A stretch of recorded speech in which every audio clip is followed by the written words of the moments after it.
हूं भीमराव अंबेडकर।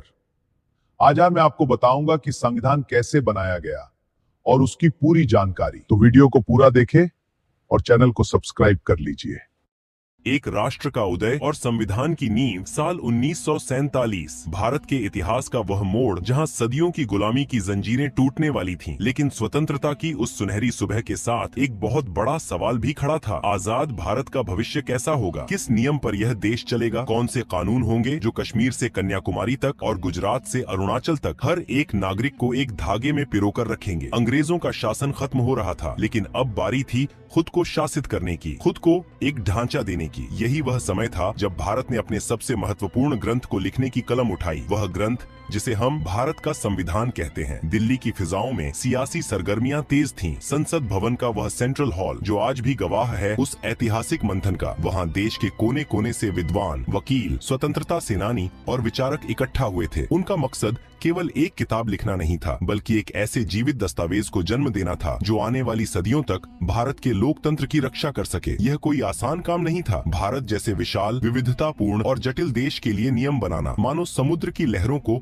मुट्ठी में कैद करने जैसा था। लेकिन इस असंभव से दिखने वाले काम को संभव बनाने के लिए एक सभा का गठन हुआ, संविधान सभा। इस महायज्ञ में सबसे महत्वपूर्ण भूमिका एक ऐसे शख्स की थी जिसे आज हम संविधान के पितामह के रूप में जानते हैं, डॉक्टर भीमराव अंबेडकर। वीडियो में जैसा कि बताया गया है, संविधान निर्माण की जिम्मेदारी कई कमेटियों पर थी, लेकिन सबसे अहम थी ड्राफ्टिंग कमेटी, और इसके अध्यक्ष की कुर्सी पर विराजमान थे डॉक्टर अंबेडकर। कल्पना कीजिए उस दौर की जब एक तरफ देश विभाजन की आग में जल रहा था, सांप्रदायिक दंगे भड़के हुए थे, और दूसरी तरफ एक कमरे में बैठकर डॉक्टर अंबेडकर और उनकी टीम भारत के भविष्य का नक्शा तैयार कर रही थी। उनके कंधों पर करोड़ों उम्मीदों का बोझ था। उन्हें यह सुनिश्चित करना था कि यह संविधान केवल अमीरों या रसूखदारों के लिए न हो, बल्कि समाज के सबसे अंतिम पायदान पर खड़े व्यक्ति को भी न्याय और समानता का अधिकार दे सके। संविधान को तैयार करना कोई एक रात का काम नहीं था, और न ही यह केवल कुछ पन्नों का पुलिंदा था। यह एक तपस्या थी। जैसा कि तथ्यों में दर्ज है, इस महान दस्तावेज को अंतिम रूप देने में 2 साल 11 महीने और 18 दिन का लंबा वक्त लगा। जरा सोचिए, लगभग 3 साल। दिन और रात का अंतर मिट गया था। हर एक शब्द, हर एक अनुच्छेद पर घंटों बहस होती थी। संविधान सभा में तीखी नोकझोंक भी होती और सहमति के ठहाके भी गूंजते। हर प्रावधान को कसौटी पर परखा जाता था कि क्या यह भारत की आत्मा के अनुकूल है, क्या यह भविष्य की चुनौतियों का सामना कर पाएगा। अक्सर लोग पूछते हैं कि इस पूरी प्रक्रिया में कितना खर्च आया। आज के दौर में शायद वह रकम छोटी लगे, लेकिन उस समय के हिसाब से वह एक बहुत बड़ी धनराशि थी। वीडियो के तथ्यों के मुताबिक भारत के संविधान को तैयार करने में कुल लगभग 64 लाख रुपए का खर्च आया था। यह पैसा केवल कागज और स्याही का नहीं था, यह उस बौद्धिक संपदा का निवेश था जिसने भारत को दुनिया का सबसे बड़ा लोकतंत्र बनाया। यह खर्च उन यात्राओं का था जो दुनिया भर के संविधानों को समझने के लिए की गई, उन बहसों का था जो रिकॉर्ड की गई, और उस प्रशासनिक ढांचे का था जिसने इस पूरी प्रक्रिया को सुचारू रूप से चलाया। जब हम डॉक्टर अंबेडकर के नेतृत्व की बात करते हैं तो हमें उनकी दूरदर्शिता को नमन करना पड़ता है। उन्होंने ड्राफ्टिंग कमेटी के अन्य सदस्यों के साथ मिलकर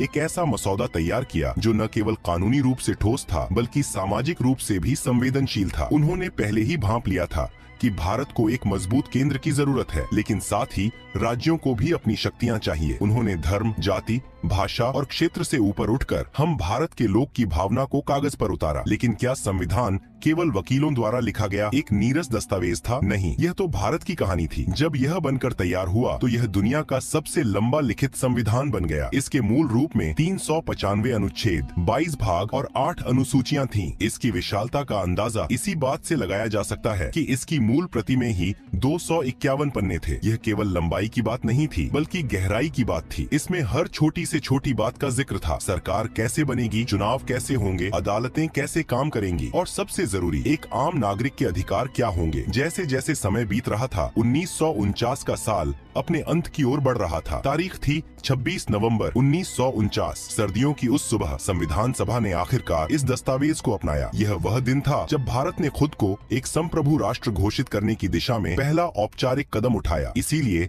आज हम 26 नवंबर को संविधान दिवस के रूप में मनाते हैं, जिसकी शुरुआत 2015 में हुई। लेकिन कहानी अभी खत्म नहीं हुई थी। संविधान को अपना तो लिया गया था, पर इसे पूरी तरह लागू करने के लिए एक खास तारीख का इंतजार था, 26 जनवरी 1950। यह तारीख इसलिए चुनी गई थी क्योंकि दशकों पहले इसी दिन कांग्रेस ने पूर्ण स्वराज की मांग की थी। अब हम कहानी के उस पड़ाव पर हैं जहां कानून कला से मिलने जा रहा था। संविधान का मसौदा तैयार हो चुका था, शब्द चुने जा चुके थे, बहसें पूरी हो चुकी थीं, लेकिन एक सवाल अभी भी बाकी था। इस पवित्र ग्रंथ को लिखा कैसे जाए? क्या इसे टाइपराइटर से खटखट करके छापा जाए या फिर इसे किसी प्रिंटिंग प्रेस की मशीन में डालकर हजारों कॉपियों में बदल दिया जाए? नहीं, भारत का संविधान कोई साधारण सरकारी फाइल नहीं था। यह भारत की आत्मा की आवाज थी और आत्मा को मशीनों से नहीं, हाथों से उकेरा जाना चाहिए था। यही एंट्री होती है एक ऐसे कलाकार की जिनके हाथों में मानो जादू था। नाम था प्रेम बिहारी नारायण रायजादा। वीडियो में जैसा कि बताया गया है, पंडित नेहरू ने प्रेम बिहारी जी से संपर्क किया और उनसे संविधान को लिखने का आग्रह किया। जब बात मेहनताने की आई तो प्रेम बिहारी जी ने जो जवाब दिया, उसने इतिहास के पन्नों में उनका नाम सुनहरे अक्षरों में लिख दिया। उन्होंने कहा, मुझे एक भी पैसा नहीं चाहिए, मेरी बस एक शर्त है, संविधान के हर पन्ने पर मेरा नाम होगा और अंतिम पन्ने पर मेरे नाम के साथ मेरे दादाजी राम प्रसाद सक्सेना का नाम होगा। यह शर्त एक कलाकार का अपने गुरु और पूर्वजों के प्रति सम्मान थी। सरकार ने इसे मान लिया। प्रेम बिहारी रायजादा का काम शुरू हुआ। उन्होंने अंग्रेजी के इटैलिक्स स्टाइल में बड़े ही खूबसूरत और प्रवाहमय तरीके से लिखना शुरू किया। जरा सोचिए उस धैर्य की। 251 पन्ने, हजारों शब्द और एक भी गलती की गुंजाइश नहीं। अगर एक भी शब्द गलत हुआ तो पूरा पन्ना बदलना पड़ता। स्याही में डूबी हुई निब जब कागज पर चलती थी तो एक राष्ट्र का भविष्य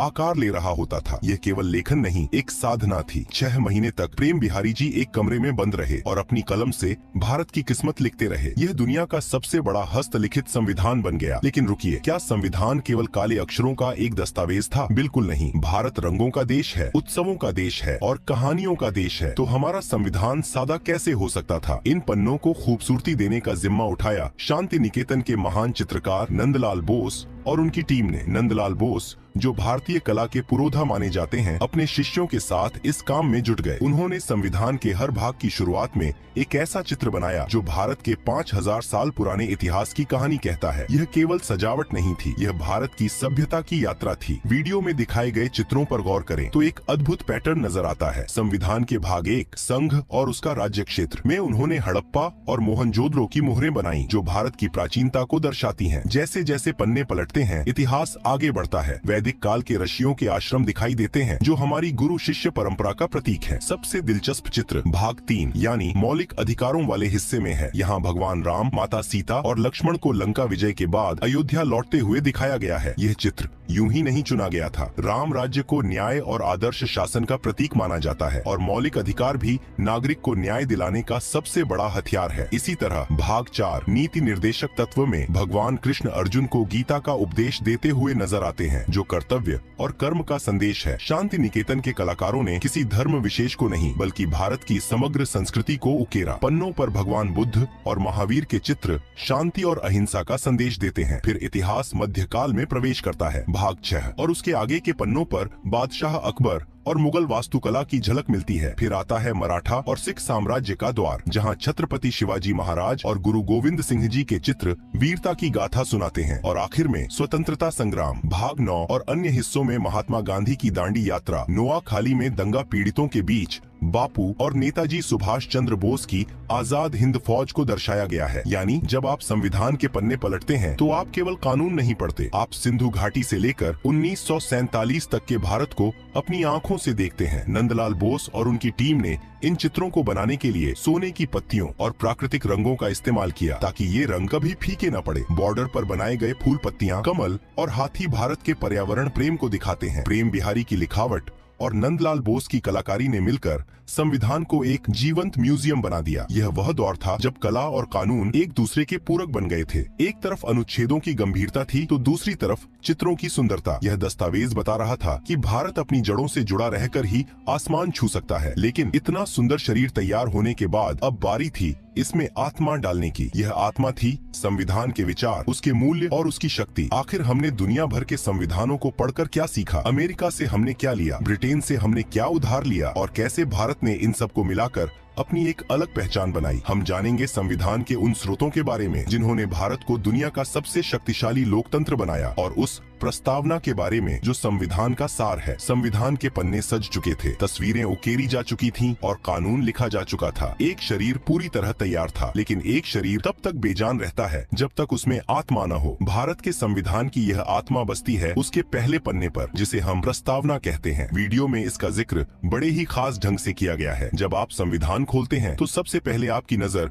उन सुनहरे शब्दों पर पड़ती है, हम भारत के लोग। यह केवल एक लाइन नहीं, एक उद्घोषणा थी। यह बता रही थी कि अब भारत पर कोई राजा या अंग्रेज नहीं, बल्कि खुद भारत की जनता राज करेगी। इस प्रस्तावना में 4 ऐसे शब्द पिरोए गए जो इस नए भारत की दिशा तय करने वाले थे। न्याय, स्वतंत्रता, समानता और बंधुत्व। इसे संविधान का परिचय पत्र भी कहा जाता है, जो बताता है कि अंदर लिखे हजारों कानूनों का असली मकसद क्या है। लेकिन एक सवाल अक्सर उठता है और वीडियो में भी इस पर प्रकाश डाला गया है, क्या भारत का संविधान हमारा अपना है या हमने इसे दुनिया से उधार लिया है? आलोचक इसे उधार का थैला कहते थे, लेकिन डॉक्टर अंबेडकर ने इसका जवाब बड़े ही गर्व से दिया था। उन्होंने कहा था, हमें इस बात में कोई शर्म नहीं है कि हमने दुनिया के संविधानों से कुछ देशों के संविधानों को छाना, लेकिन उन्होंने नकल नहीं की बल्कि मंथन किया। उन्होंने उन देशों की खूबियों को तो लिया, लेकिन उनकी कमियों को वहीं छोड़ दिया और उन्हें भारतीय परिस्थितियों के हिसाब से ढाल लिया। उदाहरण के लिए, जैसा कि वीडियो में बताया गया है, हमने ब्रिटेन से संसदीय प्रणाली और कानून का शासन लिया। क्योंकि हम अंग्रेजों की इस व्यवस्था से वाकिफ थे और इसे भारत में लागू करना आसान था। फिर हमारी नजर अमेरिका पर गई। वहाँ से हमने सबसे शक्तिशाली चीज ली, मौलिक अधिकार और न्यायिक समीक्षा। इसका मतलब यह था कि अगर सरकार कोई ऐसा कानून बनाए जो जनता के खिलाफ हो, तो सुप्रीम कोर्ट उसे रद्द कर सकता है। यह ताकत